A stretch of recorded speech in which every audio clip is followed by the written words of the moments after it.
My name is Lisa Clark. I am the sales manager here at Riverwoods Exeter, and I'm really excited about today's program because I know when I am talking to people about Riverwoods Exeter, I get a ton of questions about both of these topics, about both fitness and dining. So I'm really excited to be joined by two of our experts on these topics and to be able to have them share with you what's happening here at Riverwoods Exeter. Before we dive into the presentation, though, a couple of housekeeping notes. We're going to keep you all on mute today, but we do welcome your questions, and they can be typed in the Q&A box at the bottom of your screen, and we will handle those questions at the end. We are recording this workshop today, so we will send that out to you at the end of the present or following the presentation. And that way, if you want to view it again, or if you want to share it with friends or family, you can feel free to pass that along so they can view it as well. And we would love your suggestions on how we can make this more informative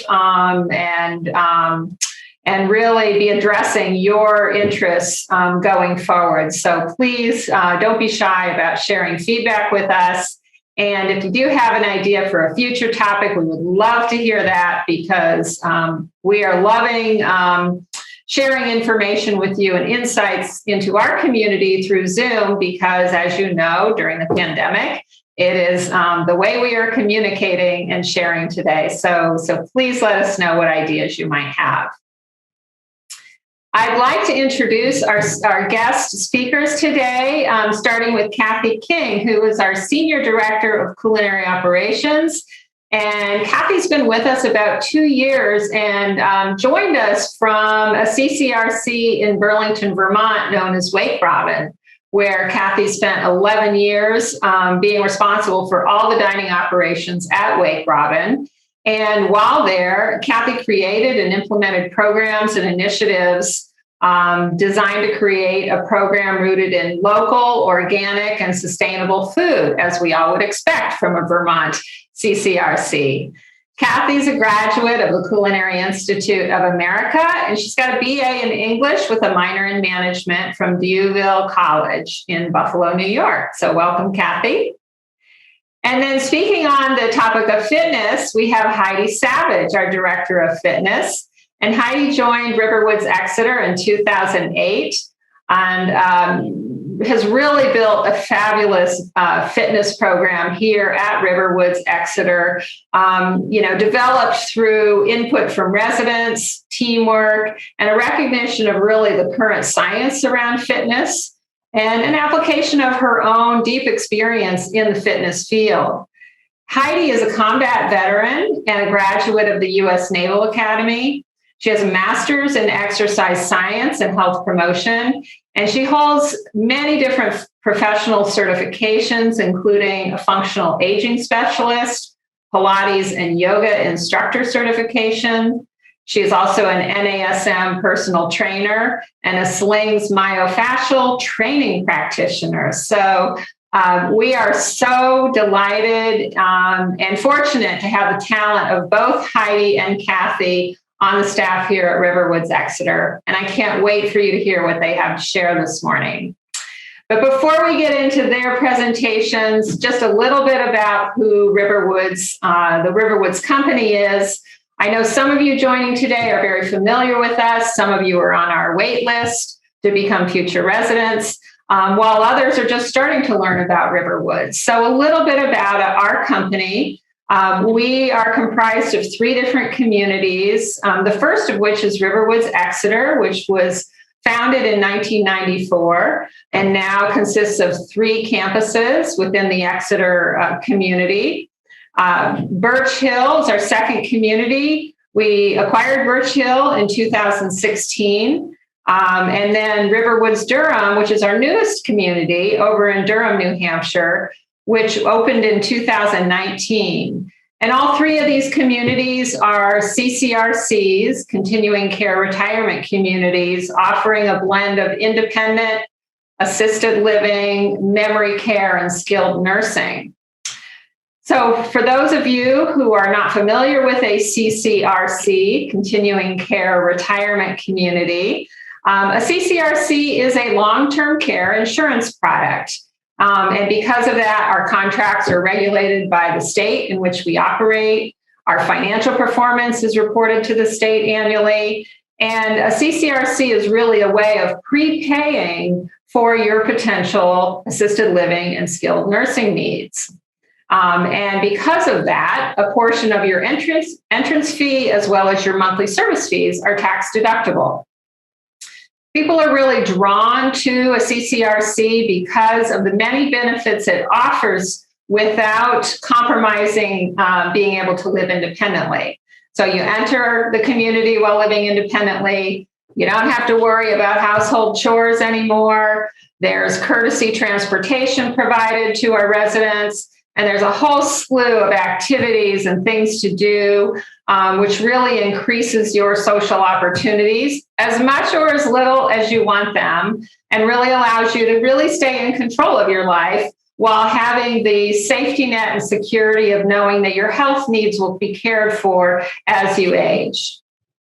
So I'm going to transition now to Kathy, and she can fill you in on the dining program here at Riverwoods Exeter. So Kathy, right over to you. Thank you very much, Lisa. Hi, everybody. Welcome to our conversation about dining. Today, I'm going to talk a little bit about dining as a whole. So the overview of what we are doing currently, as well as what we hope to be doing as soon as this global pandemic is over. And just a little bit about some of the passions that I have for serving seniors. So without further ado, just some overview of how many people we serve and how this all works. So for independent living, we have 6 different dining venues here at Riverwoods Exeter. We have a staff approximately about 200 people. So this was prior to COVID happening in March 2020. We had 200 people working for us and dining alone. Right now, we have about 100 folks working for us because some things have changed for us. We serve approximately 12,000 meals a month to independent residents. And we have developed a program for staff during this year to keep them on campus, keep the germs out, and keep people safe, and that we're feeding our staff for free. So we're serving also about 1,500 meals to staff every month. It's quite a bit of work, but we enjoy it very much. The current dining program has changed. Obviously, we had to make some adjustments since March happened, and that everything that we're serving to folks is all in takeout containers, and it is takeout food. The menus that we run currently are very similar to what we've always run. We just shortened them a little bit. There's a few less choices on them. And we had to make some adjustments for the food so that it would travel well to people's apartments, and really think about the reheating process in case somebody didn't want to have their dinner when it was delivered to them. So our menus are, again, very similar to what we've always done, but we had to take into account takeout containers and the possibility of residents reheating their own food. We are so looking forward to the future and looking forward to the vaccination and things changing back to what we'll call quote unquote normal. The dining program in 2021 that we hope to, start over again, is going to look very similar to what it looked like in 2020 of March, with a few added changes to it. We do have dining across all 3 campuses, so residents can come and go from every campus as they choose. Each campus has a bistro or a cafe, and also a sit-down dining room. So residents can come and go from any of those that they choose to eat at. We currently run the same menu on each campus. So in those dining rooms, the menu looks very similar. Each chef has their own little flair, so maybe the garnish might be a little different, but the menus themselves are very much the same. In the future, in 2021, as we start to reopen, we're hoping to expand those menus to add in some specialty items that the chefs themselves really have passion about. We haven't allowed this in the past, and it's sort of stifled the chefs from their creativity, and we'd like to add that back into their daily operations. So allowing the changes for the chefs to make, it allows the residents to enjoy different cuisines at each campus, as well as some of the similarity items that we currently run. Our menu consists of it's a 4-week cycle menu, which may sound a little boring, but the cycle only really lasts about 2.5 times for each season.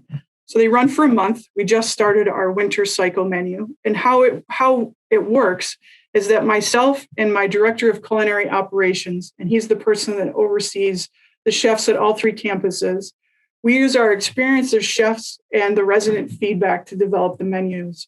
And we put them out. So the winter cycle menu just started 2 weeks ago. And as we put them out, the residents give us feedback through the cycle. And we try to take into account their feedback and make some changes as we go through. So the next round of the cycle may not be exactly the same as the first round, but you'll find it be very similar. A lot of questions come up for us around special diets, anything from allergies to preferences in food. And we do our best to accommodate that through the menus themselves. But we also work with individuals to make sure that we're feeding folks the food that they not only need, but the food that they want. And one of the ways that we do this is, I'll use an example. We have a resident who is allergic to mushrooms, and she has come to us and told us this. And in our computer system, we call it a point of sale system. So if you've been to a restaurant, you know that when you place an order, oftentimes you'll see a server go put that information into a computer program, and that computer speaks to the chefs in the kitchen. And for us, that computer system allows us to put in allergies for folks. So when the resident comes to dinner, we know their name. So we put in their name to the computer system, and an alert pops up. Specifically for that resident I was talking about, her allergy comes up that says allergic to mushrooms, and it's a flashing screen. So even prior to her ordering her food, we know that we need to be mindful if there should be something in the food that she shouldn't eat, maybe doesn't realize, or maybe just didn't pay much attention as she was placing the order. We can have that conversation with her. Right now, of course, our systems are much different in how we're operating. So we've created a pink piece of paper. So when the residents place their orders, it's an alert to all of us, not only the front of the house staff, the servers who are putting the food together, but the chefs who are making the food are alerted to what that allergy is. And we have denoted it on their menus as well. So no matter if we're using our computer systems or we are using paper, our staff all know if there's an allergy. Next slide, Heidi. The current menus run with a vegetarian choice on it daily. And we also run seafood 3 to 4 times a week. There's plenty of other options, and we denote on the menu if something is vegan or gluten-free or dairy-free. But again, we also work with individuals. So for example, somebody might be vegan and not think that the one choice that we have is enough. So we use our bistros and cafes because our chefs are right in those locations cooking for those people as they come in. And then that resident can say, I'm vegan and I would really like this. And we work with them on creating those specialty items for them on a daily basis. Our current meal plans are very singular in that we offer 1 meal a day for residents that live here.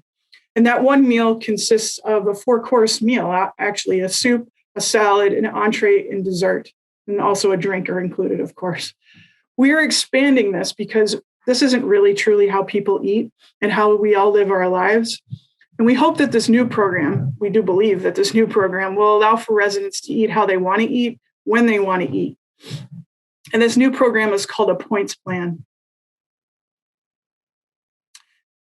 It's a points-based plan, and truly it's a healthier way to go.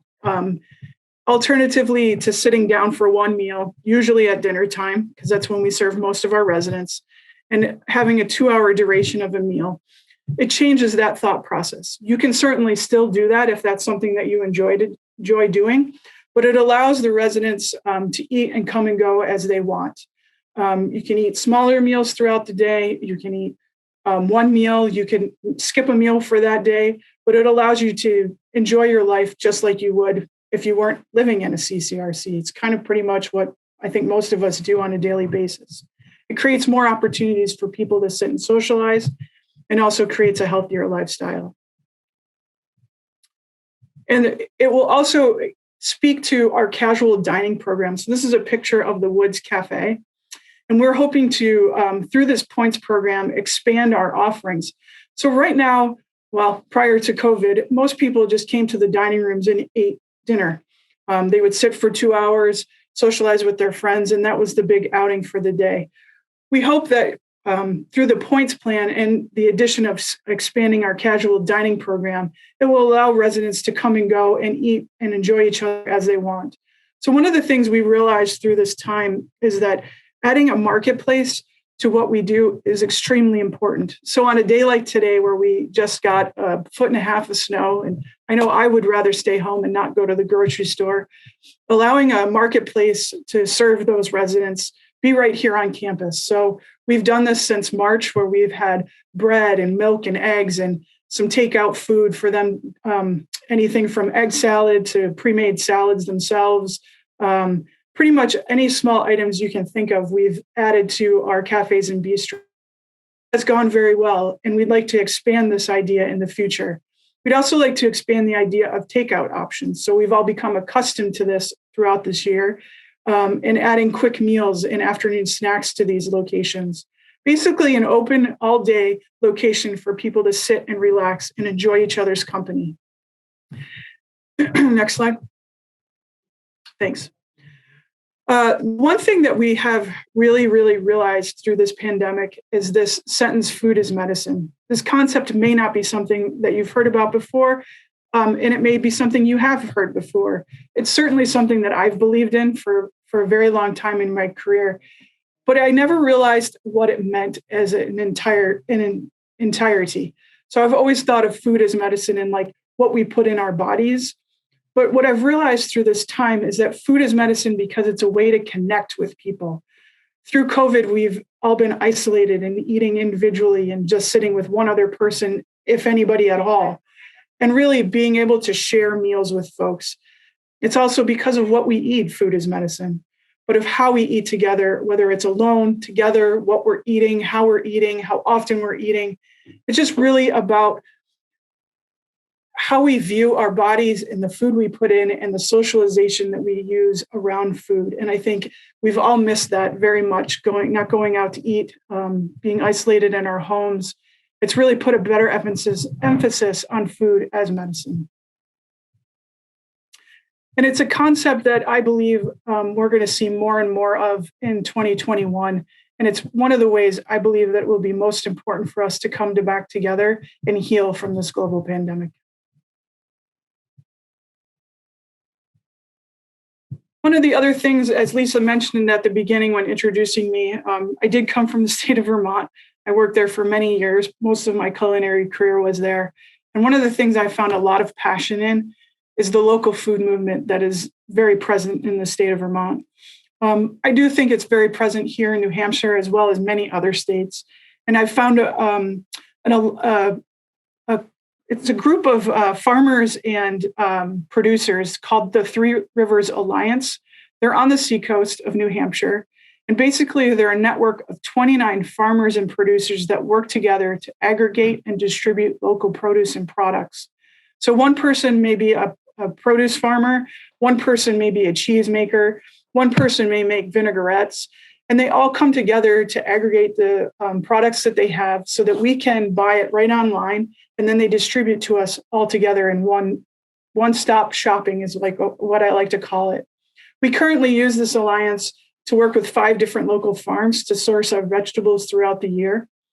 But we also branched out from the alliance in that we found 2 local meat producers, Miles Smith Farm, and we use them quite a bit for our ground beef and some of our beef products. We don't use them for all of our beef products because their amount of production is smaller than what our need is. But a lot of our ground beef, I would say the majority of it comes from them. And then Roby Farm is a farm that produces most of our pork products. And we're also trying to expand their chicken farm. again, it comes to how much they can produce for us. We would buy from them. It's sort of a give and take there, but we're expanding as we go through the years, which is great. And I love it. It's a huge passion of mine. One of the other things by working with the Three Rivers Alliance that we participated in is a CSA. Now, not everybody knows what a CSA is. What it stands for is a community shared agriculture. And basically, you pay the farmer before the growing season starts. So you give them X amount of dollars, and it allows them to buy the seeds and other things they may need to produce those crops. I had a good friend in Vermont who was our CSA person for Wake Robin, and she used the money to fix her tractor or some other things, some other operational things to get her farm up and running so she could produce the crops that we would then get in what we call a box throughout the season. Usually it's a weekly box of vegetables that you get from the farms. Sometimes it's biweekly, depends on what you sign up for through the CSA. We had a weekly CSA for our staff and residents that signed up. And for me, it helps everyone. It's important that you know where your vegetables are coming from.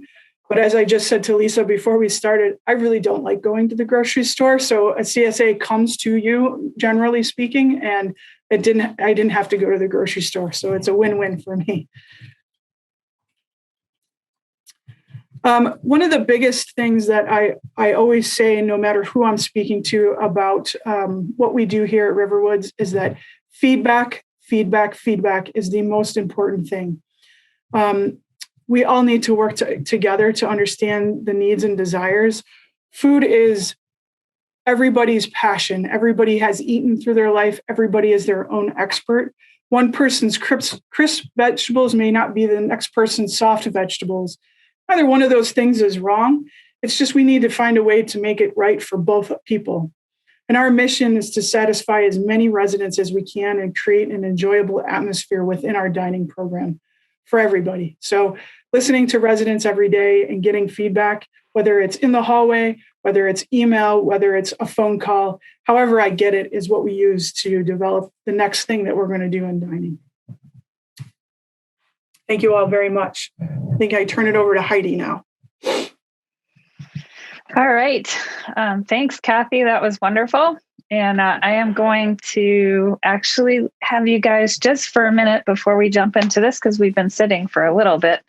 If you want to sort of just either seated or standing, just come on up and do what we call pandiculating. You know, when cats get up in the morning and they kind of arch their back, so you can just kind of reach your arms up overhead and just reach in any direction that feels good to you.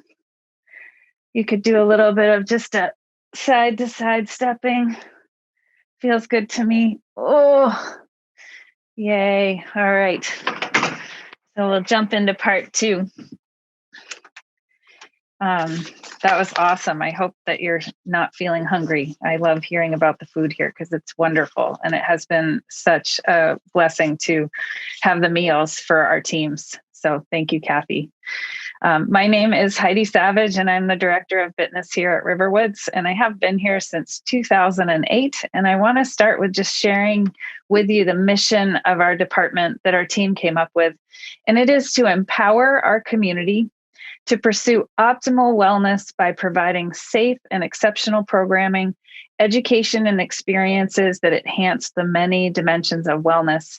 And here at Riverwoods, we actually have a philosophy statement about wellness where we identify 7 dimensions of wellness, and they are physical, environmental, social, emotional, cognitive, spiritual, and avocational or vocational. Those apply both to our residents and our staff, and some residents on a committee we call the Lifestyle Matters Committee with myself. We work together to help with that process of coming up with that statement. And so some key features to take out of this mission statement of our fitness department is 1, we want to empower people. It's your definition of what your best life is. And so that may never involve a formal fitness class. And maybe that's all you want to do for movement. And it'll involve many different things. So we're really committed to the whole person. Some things that really make Riverwoods Exeter amazing, and I think the other communities as well, is we have world-class fitness facilities. So right up front at each one of our campuses here at Exeter, we have 3 campuses, and each campus has a pool, and it also has a hot tub. The pools are varying lengths. So one campus has a 15-yard pool and the other 2 campuses are 20 yards. And they're great for lap swimming, for just water walking, getting the pressure off of your joints to come out of such an intense experience of gravity for some people is wonderful. And we also have aqua classes in the pools. Additionally, we have our world-class fitness facilities, the sort of what we call the fitness centers, and we have a complement of cardiovascular equipment. We have a complement of weight machines, which a lot of people are starting to poo-poo weight machines, but I still think they are really important. Probably one of the biggest things that as we age, we run up against is something called sarcopenia, which is loss of muscle mass. So when someone is maybe coming off of therapy or is just trying to maintain strength, a couple days a week of just pumping iron the good old-fashioned way is a great way of increasing strength. And we're very much affiliated and connected with the Functional Aging Institute, and they agree that there's still really a strong place for fitness machines. That said, we also have what people term functional fitness, and functional fitness is really about the outcome. Like, what is it that you want to do? Do you want to run a marathon, or do you want to just be able to lift up something heavy and put it on the top shelf? And so these are smaller pieces of equipment. You can see that medicine ball on the raised mat table. The raised mat table is very popular. And then just different weights and bands and items that you can work on balance and other things.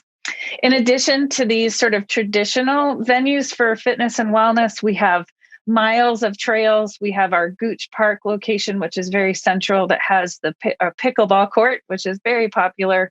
We have a couple of horseshoe pits at different locations, a bocce court, and lots of sidewalk to walk on as well. And I just want to add, we also have a bike share program, which is kind of cool. So some residents really enjoy that. If they don't want to bring their own bike, we have a few bikes that people can check out. And there always seems to be plenty for people to use. Another thing that kind of sets us apart is we have excellent fitness staff with excellent credentials. I'm really committed to my team being trained up and really empowered to work with residents. And this is our team. You can see our mission statement there in the middle. And then each one of these team members has a very high quality personal training certification and then multiple group fitness certifications. And then we learn from each other. When you first come here, you are going to be afforded the opportunity to meet with one of the team members or myself. And we'll sit down with you and sort of share with you everything that's available here and help you sort of find your path to get started. We can do an orientation for you in our fitness center so you know how to use that equipment. Even if you've been a gym rat, that's like a kind of a funny term to use. But if you have been a person that's gone to Planet Fitness or different fitness centers, it's always good to really find out the nuances of new equipment. So I really encourage residents to take advantage of that. And we also offer an assessment to give you a baseline so that we have had so many residents here come and start to really be in a fitness program as they never have in their life. And they actually improve on that assessment. So they get stronger, they build up more endurance, they have better balance. And then it also can identify if you get reassessed in a year or two and something has changed in a negative way, then it's something to look at, and maybe you go and connect with PT. Sometimes when residents first come here, we work very closely with our physical therapy department, their contracting group.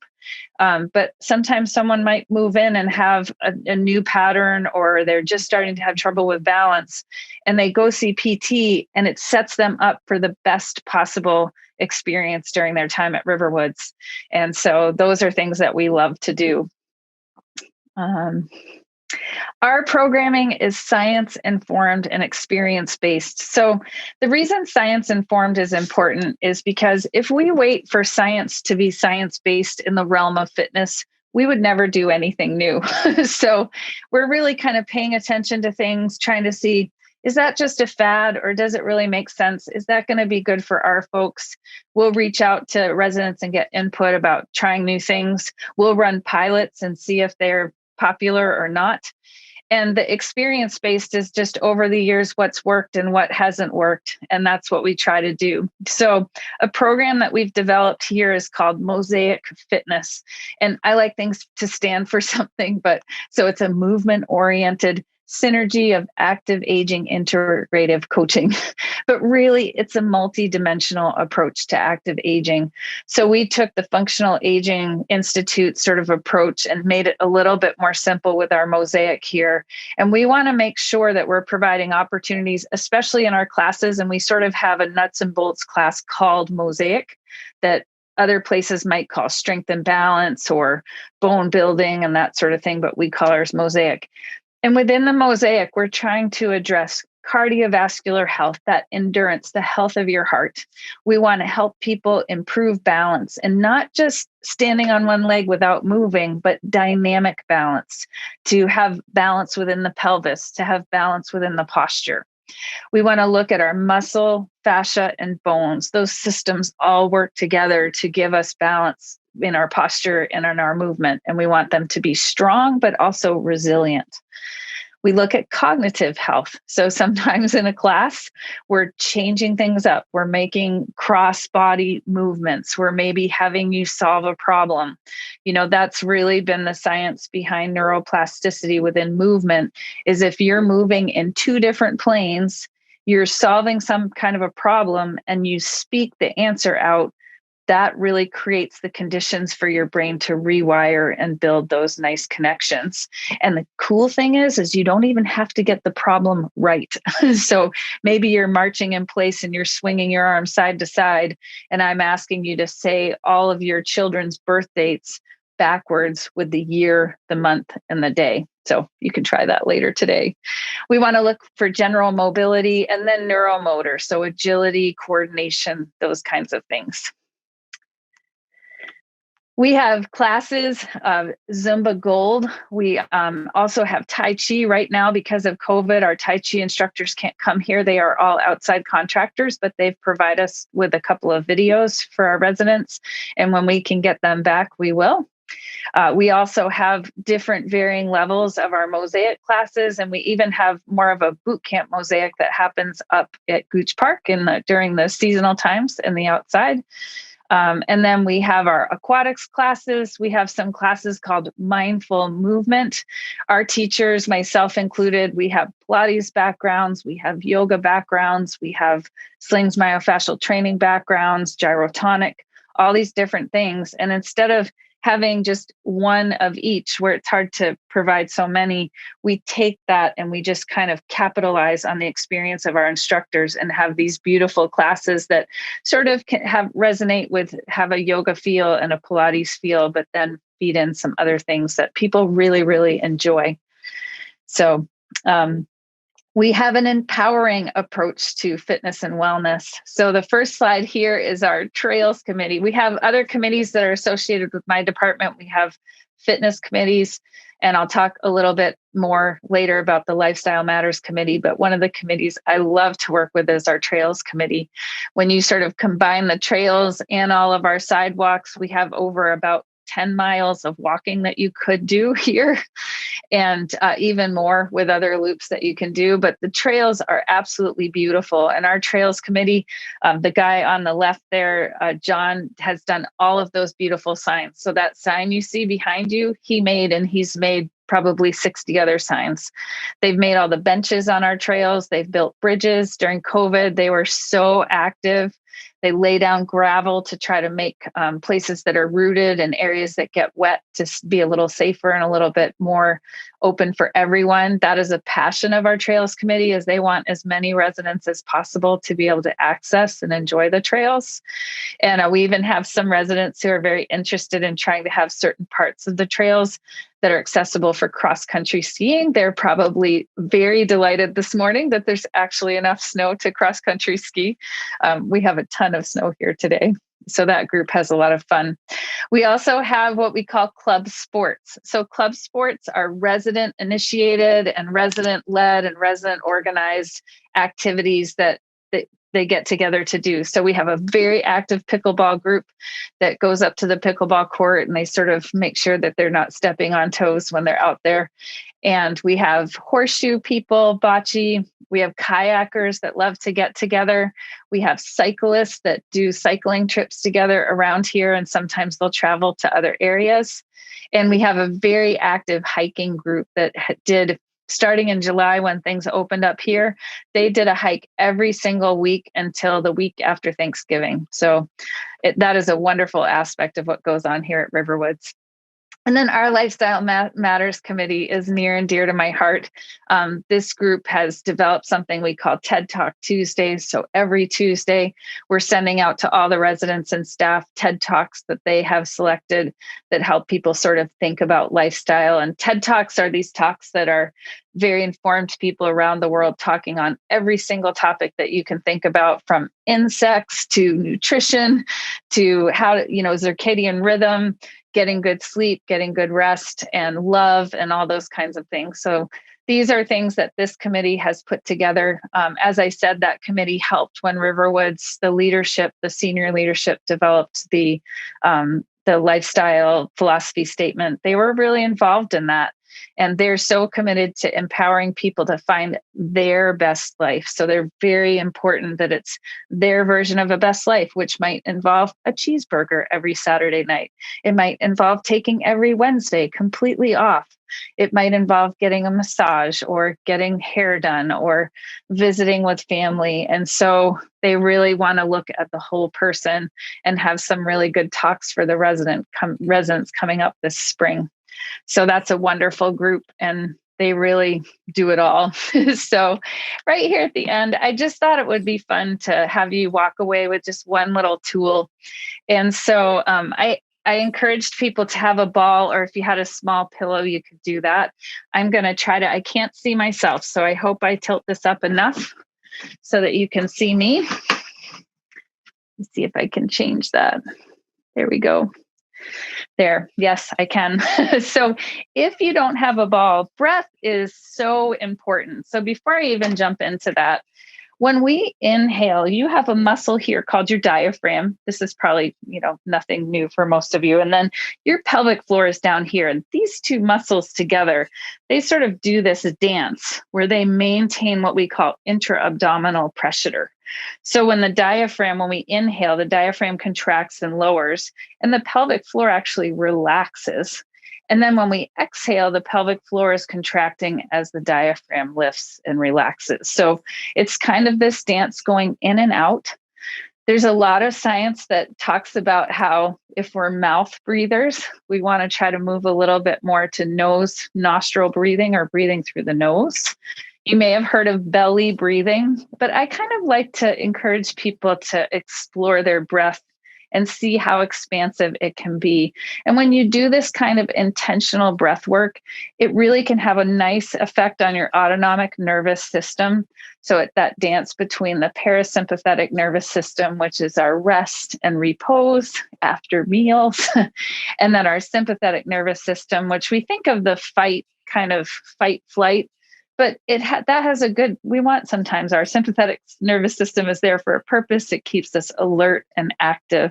So this can kind of bring us a little bit more into the parasympathetic, calm us down, bring the blood pressure down. So whether you're seated or standing, if you don't have a ball, just imagine you have a ball and just start to notice your breath. You can close your eyes if you like, and just start to inhale, if possible, through the nose. And exhale through the mouth. Let it be a relaxed breath. And then as I inhale, I'm going to roll this ball down my belly to signify the diaphragm lowering. And then as I exhale, I'm going to roll it up. So I'm inhaling and exhaling.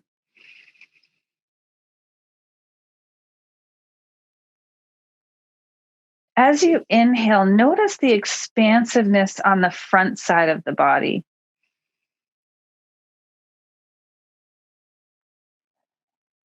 On your next breath, notice the expansiveness on the back side of your body. Sometimes we forget that we're three-dimensional with our breath. And then next inhale and exhale, notice the expansiveness on the sides of the body.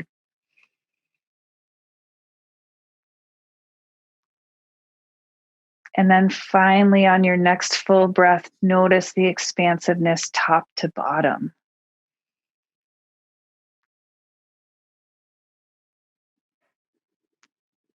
And then let that go for a moment. Just kind of let that experience of noticing the expansiveness of the breath through the whole body. And then whether you have a pillow or a ball, place it on the right side of your rib cage. And I'm just going to let my arm hang here. And I just want you kind of to experience that you can sort of direct your breath. So I'm going to inhale as if I'm trying to breathe into that spot where the ball connects with my ribs.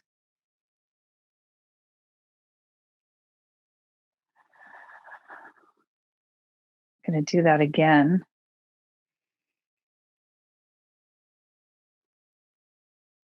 And then I'm going to take it over to the other side.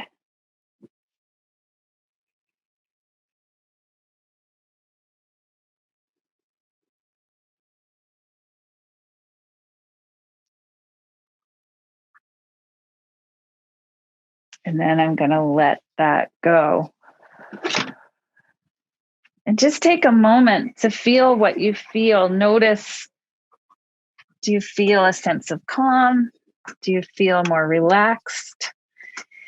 Next time you're lying in bed and maybe you're feeling a little anxious or your thoughts are turning, try that breath practice and breathe into your back. So important to really get that expansiveness in the back. And we can change that. We can really increase our capacity to breath. And Kathy said, food is medicine and breath is medicine. So if I can leave you with one thought, you may have come today to learn about what we have to offer at Riverwoods, but you might have been like, I want to learn about the wellness side of things. So I just encourage you as you approach wellness, just pick one small thing. If it's on the food side, maybe it's drinking one extra glass of water a day, or anytime you have soup, chopping up spinach and adding it to your soup. If it's from the movement side, maybe you want to try a new class on the internet, or you want to try that breath practice I just shared with you 3 days a week. Whatever it is, adding a walk at lunchtime, just make it doable. And as you have successes with those goals, you will feel great because you're doing something great, but you'll also feel great because you were successful. So thank you very much. Heidi, thank you. We have a few fitness questions and a few dining questions. If you do have questions, if you can type them in the Q&A box at the bottom of your screen. And I think we'll stay on the theme of fitness, Heidi, and have you field a couple of these. There's a question about cardio drumming on stability balls. You are on mute, Heidi. All right. Cardio drumming on stability balls. We don't have that. We don't have, quite frankly, we don't have space to have enough stability balls for everyone. I think that's a really fun thing to do if you have access to it and you can do it. We do have drumsticks that we use sometimes on the chairs. And, but I'm not sure if you're asking if I think it's valuable. I think that might turn out to be something that goes long-term and it could be a trend, but I think any movement is great. Our bodies are really designed as we take on something new, the body adapts and is like, okay, I'm done with that. And so it's good to sort of shift things around. So if that's something fun and new that you're doing, I say, I encourage it, but start slow. That's pretty intense on the wrist bones and the hands. So give it a try and ease into it. Otherwise you might be a little bit sore, sort of like that November football game at Thanksgiving time when your shoulder goes, what did you think? You're not Doug, you're not, I almost said Doug Flutie. That dates me. Thank you, Heidi. There's a question about what a gyrotonic trainer is. Oh, gyrotonics is just a specific kind of movement. So a couple of our teachers, we don't have anyone who's formally trained in that, but who experience that and practice that and find it interesting. So it's very expansive. It incorporates spiraling and breath. The actual practice has very large equipment. So gyrokinesis is their group fitness approach. Gyrotonic is big, giant equipment. But we have just these different backgrounds that weave in. It's about movement. I read an article about how there really is no pure yoga anymore. So it's really just innovative, creative movement. And I have a yoga practice. I do that and I love it. But really there's nothing new under the sun with movement. And we just want to be constantly challenging our bodies in new ways. So one of the ways that people can move and have fun is with ping pong. So we have a question about, do we have any ping pong tables? We do. All 3 campuses have ping pong tables, and I think all 3 campuses have billiards too. And we have some super active ping pong players at our Woods campus. We have a guy who played professionally. So he has one guy that can return the ball. No, they have a pretty good time, but we have some very active ping pong players that love it. So. And we have a question about, are the fitness classes are at each campus? Yes, they are. And how do they differ from campus to campus? Right now, we have we always actually try to have a fairly similar complement of classes. And I think I'm going to speak to post-COVID. Right now, we have almost exactly the same, and residents can only go to classes at their campus. When we're not in COVID, we attempt to have about the same number, and it's not number, it's really availability. Our Woods campus is our largest campus with the smallest classroom. So they have more classes available, but that means their people still end up going about the same number. So we have our Mosaic class, which I consider our bread and butter. If people didn't do anything else, I wish they'd do a couple Mosaic classes a week and then do all their other things. We have Tai Chi that is available depending on popularity. We have one campus that never seems to really get into Tai Chi. So those people can travel. We call those specialty classes. So classes like Tai Chi, Zumba, mindful movement. Residents after COVID could travel. Right now, we just have one of each at each campus, and we have our aqua classes. So they really don't differ too much. People have access to pretty much the same things. And post-COVID, you may have to travel if you want to do a certain kind of class more than once a week. And Heidi, can you speak to the yoga offering? We are not offering yoga at this time. We are offering mindful movement. So some of our teachers, when you experience their mindful movement class, it will feel very much like yoga because that's their background. And some of the teachers, it will feel a little bit more like a cross between yoga and Pilates. All of our mindful movement teachers have backgrounds in yoga. So that's probably the best expressed class of the 3. But they have different things in there. And we have a really significant focus on multidimensional movement and dynamic stability and fascial fitness. So a focus on the health of your fascial system is really important to us. Great. One last comment before we transition back to the dining topic is we have 2 people saying they'd like ballroom dancing here at Riverwoods Exeter. Okay. Thank you. Okay. Let's get to the dietary and dining questions. We have a question about, are menu items compatible with the Mediterranean diet? We don't currently follow any of the Mediterranean, keto, any of the diets. It's more of a preference in how you eat. I think I would recommend that the folks that are interested in something that specific, that they would speak to us individually.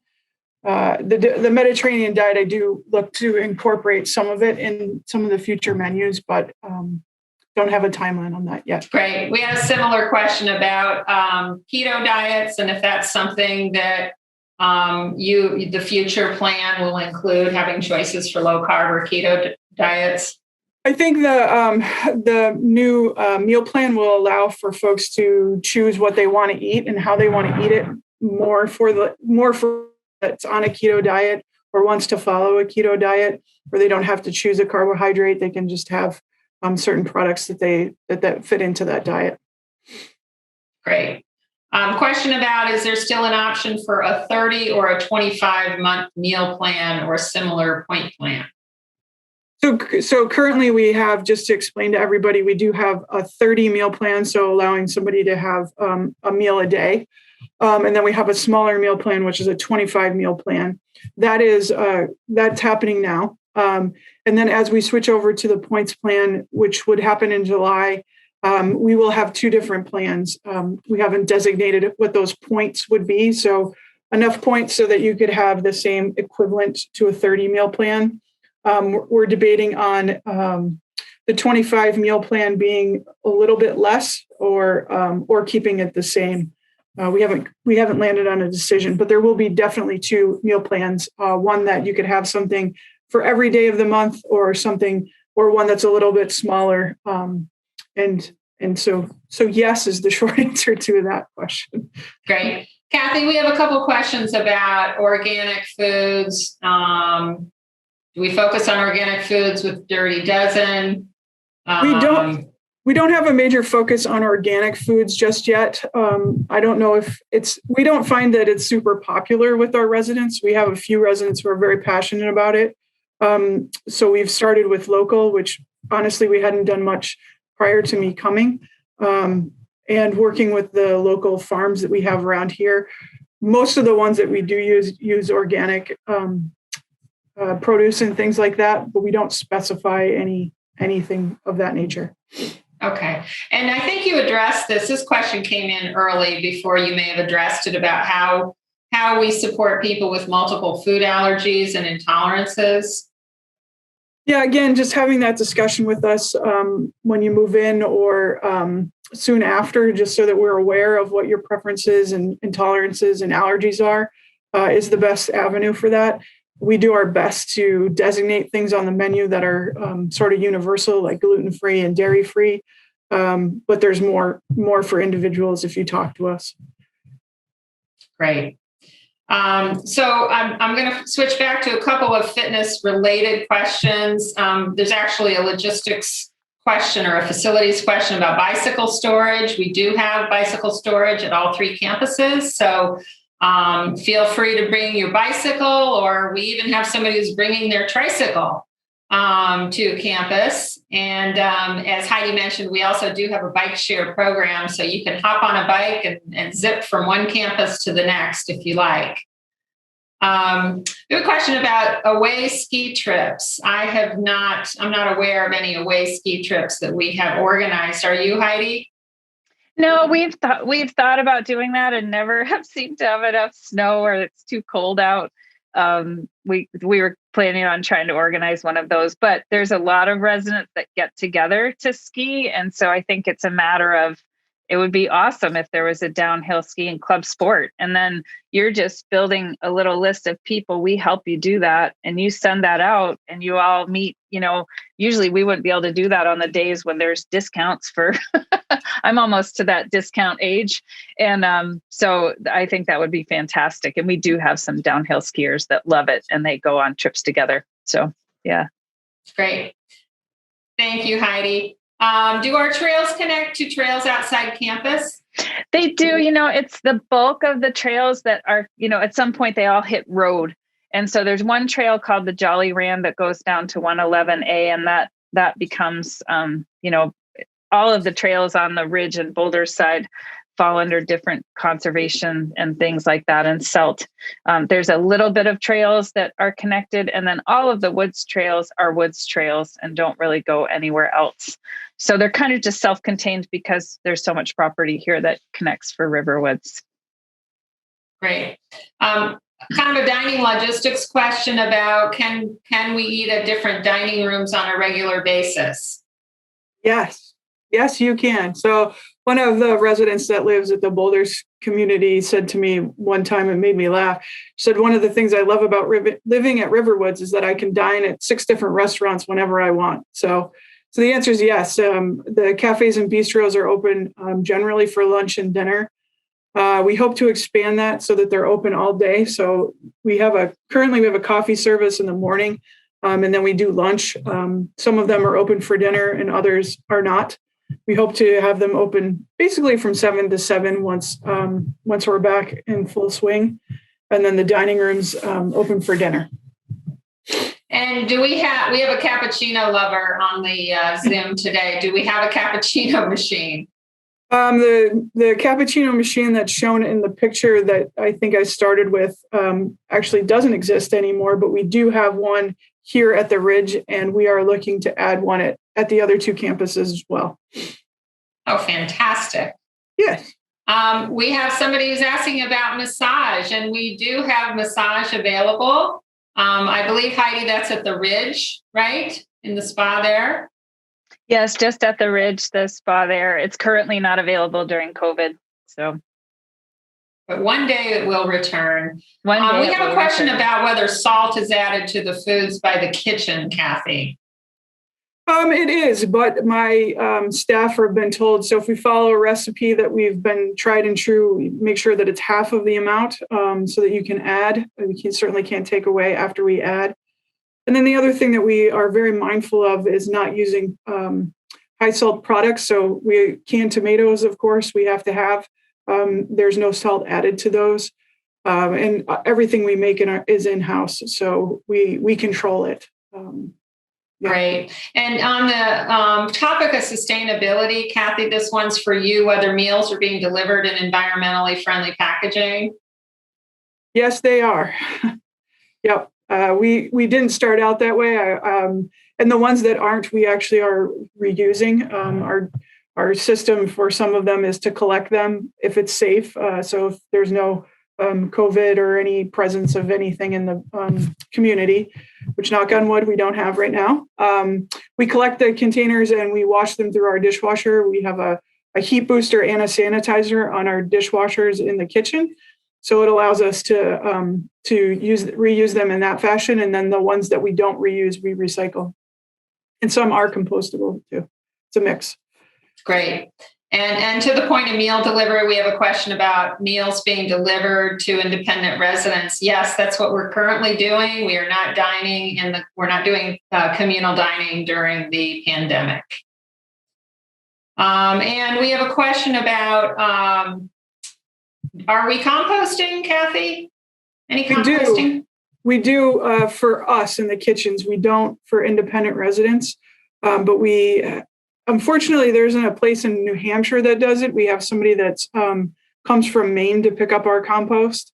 So we have buckets outside of each of the kitchens, and we use those. They pick them up once a week. Great, thank you. I'm going to switch back to fitness, and we have a question about pickleball. How many are involved in pickleball? I'm not sure if we can answer that, Heidi. And do any of the courts shared with tennis? So I would say we have 15 to 20 people that really enjoy pickleball. We only have one pickleball court, and it's just the dimensions of pickleball. So it's not a tennis sized court. I suppose you could go out and volley on the court with tennis rackets, but there's some really good local places to play tennis. So I hope that helps. Great. Well, I think that we've tackled about all the questions that have come in, and thank you for those of you who have actively participated today. I want to thank Kathy and Heidi for sharing their expertise about what all the innovative programs that they're introducing and have yet to introduce at Riverwoods Exeter. If you would like to learn more about our community, we have an online lunch and learn coming up next week on February 11th. It's a 1-hour commitment. And you can go to our website and register there, or call Monique and she can register you over the phone. So thank you all for participating today. I hope you found this valuable. And again, please, we welcome your feedback and welcome suggestions on future topics. So thanks very much, and everybody have a great day. Thank you. Bye. Bye-bye.